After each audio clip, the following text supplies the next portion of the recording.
You ever step into the forest thinking it's quiet, safe, and beautiful, and then realize in a heartbeat that it's anything but? That morning started like that for Ethan. He was 8, autistic, and had wandered away from his family during a trip to Yellowstone. The kind of small distraction that any parent might shrug off for a moment turned into a full-on nightmare. The trees were tall, shadows long, and every rustle of leaves made his chest tighten. He didn't know which way to go, and every sound seemed amplified. His parents had been calling, but their voices were just echoes swallowed by the vastness of the forest. He felt panic rising, the sensory overload that came with being away from familiar surroundings, the sharp edges of fear pressing into him. Then came movement at the edge of his vision. At first, he thought it might be a deer, or worse, a bear, but it wasn't. A dog emerged from the underbrush, a pit bull, muscular but not threatening at first glance, with eyes that seemed to measure the situation. Ethan froze, unsure whether to run or stay. The dog stopped a few feet away, tilting his head, scanning him, then the trees beyond.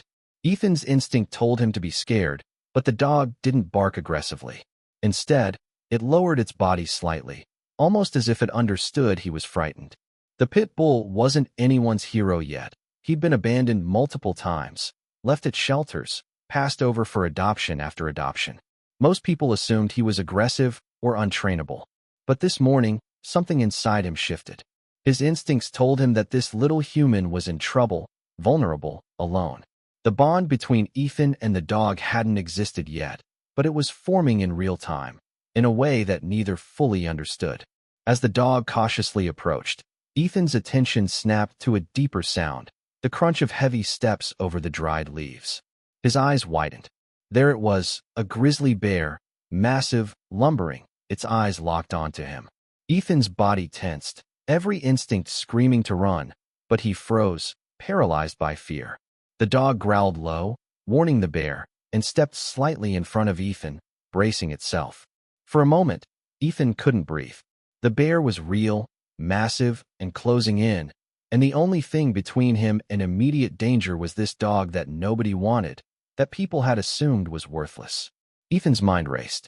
He had been taught to stay calm in panic moments, but panic felt like it had him in its grip. His breaths came shallow, quick. The dog's growl cut through the fear, steady and sharp, almost human in its timing, a line of communication Ethan didn't fully understand, but somehow felt comforted by. He crouched slightly behind the dog, watching as it measured the distance, ready to protect. It wasn't reckless. It wasn't rushing the bear. It was holding, gauging, deflecting. The bear's head lowered, sniffing, considering its next move. Ethan could hear the exhale of the dog, hear the muscles tense, see the fur ripple as it shifted its weight. His heart thumped painfully in his chest. He wanted to cry, to scream, to run, but his body wouldn't cooperate. And yet, there was something grounding about the dog, its sheer presence, the way it communicated courage without words. Ethan realized he wasn't completely alone.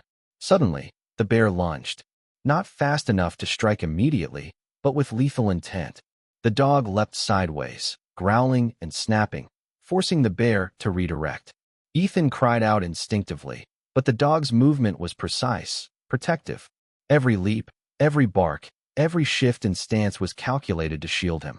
It was terrifying, chaotic, but also mesmerizing. The instinct, courage, and focus of this animal was something Ethan had never seen. And through it all, he felt a strange sense of trust. This dog, unwanted by so many, was now his guardian.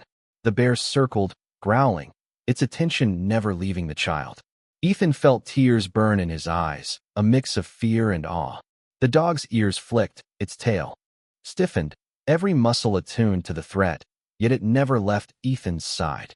He noticed small scratches on its legs, tiny flecks of dirt and grass torn into its fur, but the dog's stance never wavered. He realized, in a way he couldn't quite describe, that this wasn't just instinct. This was heroism, raw and immediate. Minutes, or maybe seconds, stretched like hours. Ethan's thoughts raced. Could he help? Should he move? Stay? The dog nudged him gently, almost encouraging him to crouch lower, to stay behind, to be still. And it worked. Ethan obeyed, his body trembling, trusting this pit bull with his life. He had never trusted a dog, or anyone like this before. The bond had formed in the most terrifying crucible possible. Finally, the bear stopped, momentarily distracted, sniffing the ground. The dog didn't attack blindly. It used its presence, growls, and movements to keep the bear focused on it instead of Ethan. Every instinct of protection was visible in the way it moved, calculated, brave, unwavering. Ethan felt his chest loosen slightly, realizing he was still alive, still breathing, and that somehow, this dog had bought him a chance. By the end of that tense first encounter, the bear retreated slightly, unsure, cautious. Ethan stayed crouched, watching, heart racing, body shaking, tears streaming. The pit bull stood in front of him, panting lightly, muscles quivering with effort, yet alert, vigilant. Ethan reached out slowly, touching its fur, whispering, You saved me." The dog licked his hand gently, as if acknowledging the bond, as if saying, "I've got you. I won't leave you." And that's where part one ends. The calm morning shattered, danger revealed, the pit bull stepping up as protector, and the first real confrontation with life-threatening peril. Part two will escalate as the bear approaches again. The dog fully engages to defend Ethan, and suspense reaches its highest point. The forest seemed to hold its breath. Every rustle of leaves, every snap of a branch sounded amplified. Ethan crouched behind the pit bull, who now stood like a wall, eyes fixed on the grizzly. The bear had begun to inch closer, massive shoulders rippling with muscle, claws scraping the earth, sniffing the air. Ethan could feel his own heartbeat pounding in his ears. Fear wrapped around him like a physical weight, but there was one constant: Rex, the pit bull, unwavering, tense, ready. Rex's growl was low and steady, a warning and a declaration. He shifted slightly, placing himself squarely between Ethan and the bear, tail stiff, ears forward. The bear made a step toward the boy, massive paw raising, intent clear. Ethan froze, breath shallow, unable to move. For a second, he thought maybe this was it, the end. But then Rex barked sharply, lunging just enough to make the bear pause. It wasn't reckless. It was precise, almost strategic, buying just enough time for Ethan to process what was happening. Mark, watching from a distance, could see the situation unfolding. Oh wait, sorry, Mark isn't in this story. Ethan is alone in the forest. So, Ethan's internal panic is the focus. His breathing comes in quick, short bursts. He remembers the safety rules he'd been taught. Stay still, don't scream. Make yourself as small as possible, but instinctively, he wants to run. He can't. The pit bull won't let him. And in that moment, he understands something extraordinary. The dog isn't just brave. It's protecting him with calculated courage, and it won't let the bear close the gap. The bear growled, stepping closer. Rex snapped, dodged, and barked. The sheer size difference between the two animals was terrifying. Ethan's stomach knotted. He could feel the ground tremble slightly with each lumbering step of the grizzly. The dog darted to the side, drawing the bear's attention away from him. Ethan's hands shook as he clutched the dog's fur, whispering, good boy, over and over. The words barely left his lips, but they were a lifeline, a connection between human and dog, one anchored in trust and instinct.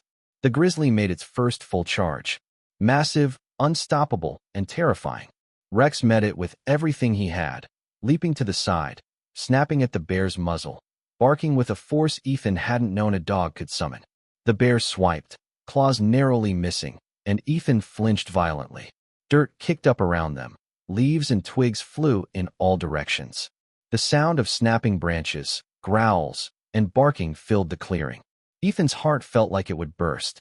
Yet, amidst the chaos, he noticed the dog's focus, unwavering. Every move was deliberate, every dodge calculated. Ethan realized he had to stay calm, or at least try to. The dog was his guide, his protector. Panicking wouldn't help. He shifted slightly, letting Rex move to intercept again, trusting the animal implicitly. Another swipe from the bear sent Rex tumbling momentarily, and Ethan froze, horrified. But the dog shook himself off, standing tall, teeth bared, and the bear hesitated. Ethan felt a surge of awe and fear.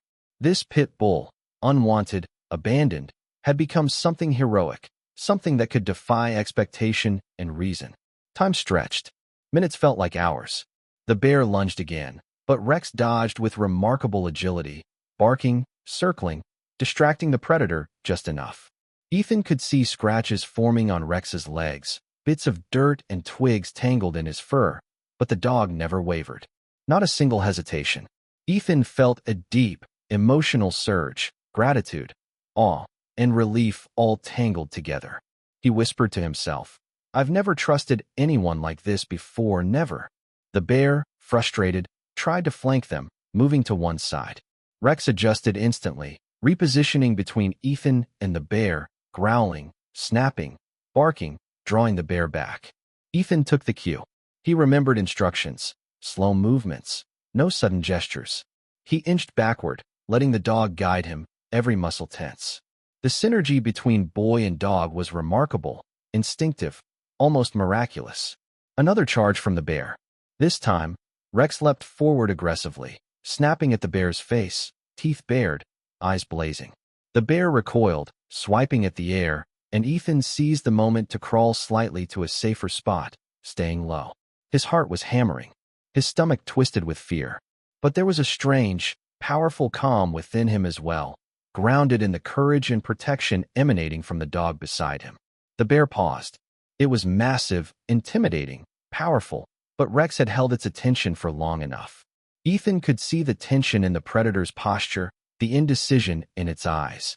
And then, slowly, almost imperceptibly, the bear stepped back, retreating into the forest, its eyes never leaving the boy and dog. Ethan exhaled in a shaky, relieved breath. Rex stood firm, still alert, muscles coiled, ready for anything, but the immediate threat was gone. Ethan fell to his knees, hugging Rex tightly. The dog nuzzled his shoulder, panting, alert but calm. Ethan felt tears sting his eyes, not from fear alone, but from the overwhelming relief and gratitude. You saved me," he whispered repeatedly. I'm okay because of you." The bond that had begun seconds before had now solidified in a moment of life and death. The dog wasn't just a protector, it was a hero, a guardian, a friend. Minutes passed. The forest returned to a tense calm. Ethan and Rex stayed close together, moving cautiously toward a clearing near the path where his family had last searched. Ethan's body was still trembling from adrenaline, but his heart was lighter. He felt a sense of trust, safety, and connection that was profound, transformative. This abandoned dog, rejected by everyone, had done what no human could in that moment, kept him alive. Finally, from a distance, Ethan heard voices, his parents, rangers, calling his name. He turned toward the sounds, realizing that safety was near, that the ordeal was almost over. Rex stayed at his side, growling, softly as the sounds of people approached, as if to say, "Stay close. I'm not leaving you." Ethan smiled through tears. He reached down, scratching behind the dog's ears, whispering again, "Thank you. Thank you for saving me." By the time they were found, Rex was slightly scratched, tired, but alert. Ethan's parents rushed to him, hugging him tightly, crying, unaware of the full scale of the encounter. But Ethan knew. He knew what had happened, what had kept him safe, what had protected him in the wild. A dog no one wanted. An animal whose loyalty and bravery defied expectations. And in that moment, the world felt just a little more miraculous. And that's where part 2 ends. The Grizzly threat has been confronted, Rex's heroics fully displayed, Ethan's trust and bond with the dog solidified, and suspense peaks. Part 3 will resolve the story, showing the aftermath, emotional payoff, and the life-changing impact of this courageous act, leaving room for audience reflection. By late afternoon, the forest had calmed. The rustling of leaves, the chirping of birds, and the distant calls of elk all blended into the gentle hum of Yellowstone, settling back into its natural rhythm. Ethan sat on a fallen log, legs pulled close to his chest, still trembling slightly from the adrenaline that had coursed through his body all morning. Beside him, Rex, the pit bull nobody wanted, the dog everyone had doubted, lay down, still alert but calm, his eyes never leaving Ethan. The bond between them had solidified in a way that words could scarcely describe. Ethan's parents and park rangers finally caught up, calling his name urgently. Relief washed over the group when they saw him safe, but their focus quickly shifted to Rex. They could see the scratches along his legs, the torn patches of fur, the way his muscles twitched from exertion, yet he remained steadfast, protective. One of the rangers knelt beside him, whispering, "You saved him, didn't you?" The dog's tail wagged faintly, almost like an acknowledgement. Ethan reached down, hugging Rex tightly, tears streaming freely. "You're my hero," he whispered, voice choked. "My real hero." The parents were stunned. They had known Rex as a stray, a pit bull that nobody had wanted to adopt, a dog often overlooked or misjudged. And now, in the wild expanse of Yellowstone, he had done something extraordinary. The pit bull had acted not out of obedience alone, but from instinct, courage, and an uncanny sense of responsibility for a small human in danger. Ethan's father shook his head in disbelief, muttering, "We thought he was just another stray.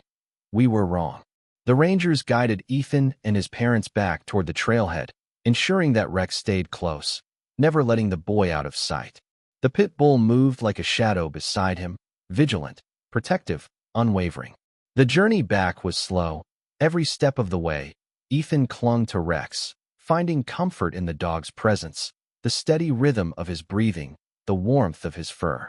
The boy who had spent much of his life navigating the world with fear and uncertainty now had a companion who had proven that bravery and loyalty were tangible, living things. Once they reached the park boundary, a sense of normalcy returned, but the weight of what had happened lingered. The bear, the danger, the adrenaline, and the heroism, it all felt surreal. Ethan's parents hugged him again and again, overwhelmed with relief, and now with awe. "We can't thank this dog enough," his mother said, voice quivering. Ethan, for the first time, smiled genuinely, feeling a sense of safety he hadn't experienced in months. Rex nuzzled against him, and in that moment, no words were needed. The dog's actions had said it all. Later, at the ranger station, the staff examined Rex's minor scratches and dirt-streaked coat.